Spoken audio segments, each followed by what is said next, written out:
Anem a realitzar el taller del color de les fulles, però abans de passar a fer l'experiment anem a veure què és això de la clorofil·la.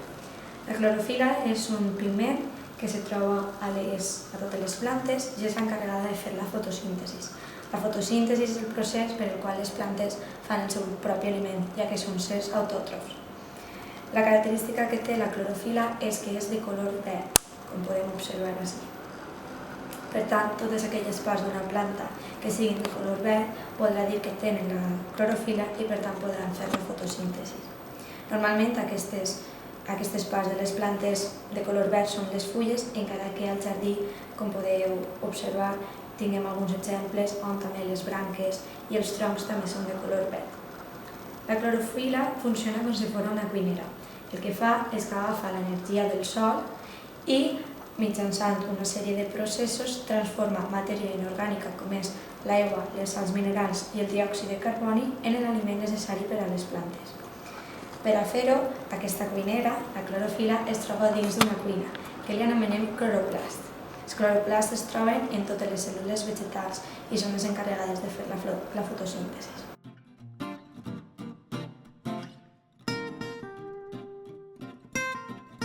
Per a poder realitzar aquest taller necessitem fulles d'una planta que es diu elacant, que es troba a quasi tots els jardins i se li coneix com la planta diana perquè se't fica per a que els caragols o tots aquests animals que volen menjar-se les plantes se la mengen ella i no afecten als altres.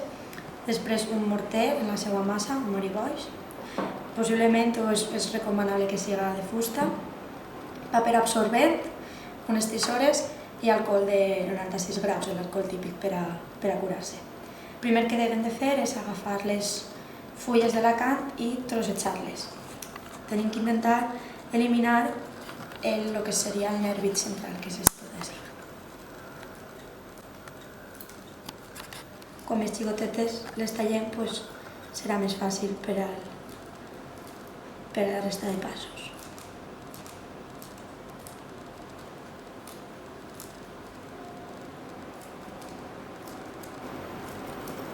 Tenim una quantitat més o menys, no sé, es veig que tenim les suficients fulles, però ara l'únic que tenim que fer és com si estiguem fent un allioli, però utilitzant les fulles de l'elacant. D'això el que fem és les raspem per el que seria el fons i les matxaquem, perquè el que anem a intentar fer és destruir totes les cèl·lules de la planta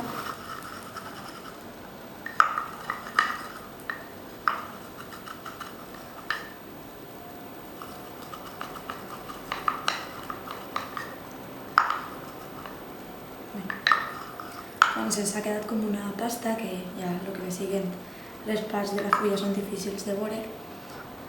Anem a ficar l'alcohol. Aquest pas hi ha que tindre un poc de cuidau, ja que l'alcohol, al ser irritant, òbviament s'utilitza per a curar, si us toquem els ulls o alguna cosa així, us podríem fer un poc de mal. La quantitat més o menys així. I ho menegem.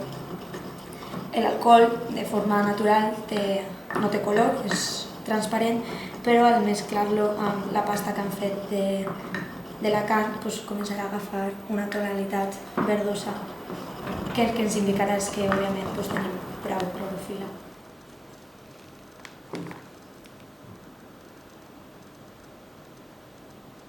I ara ve el pas, possiblement el més important, perquè depenent de si ho fem bé o no, l'experiment ens resultarà. El que anem a utilitzar per a poder veure els colors és un paper absorbent. El paper absorbent es caracteritza perquè té poros i llavors els líquids poden muntar prou ràpidament, i el que anem a realitzar és una cromatografia, el que vol dir és que així ens apareixeran els colors que podríem trobar a la fulla. Per a fer la cromatografia correctament únicament tenim que ficar el paper. Una vegada entri en contacte amb el que vindria sent el fons del morteret, ho soltarem, no n'hi ha que sucar com si fossin unes galetes ni fer res més, solament és que toqui el fons i soltar d'aquesta manera, és com una escala. I res, ara tindré un poc de paciència, com en tots els experiments.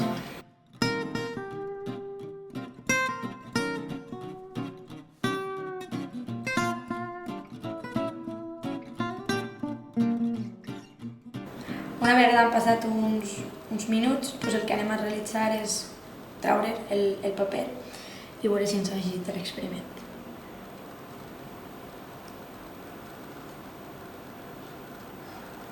Veieu que s'ha quedat una miqueta.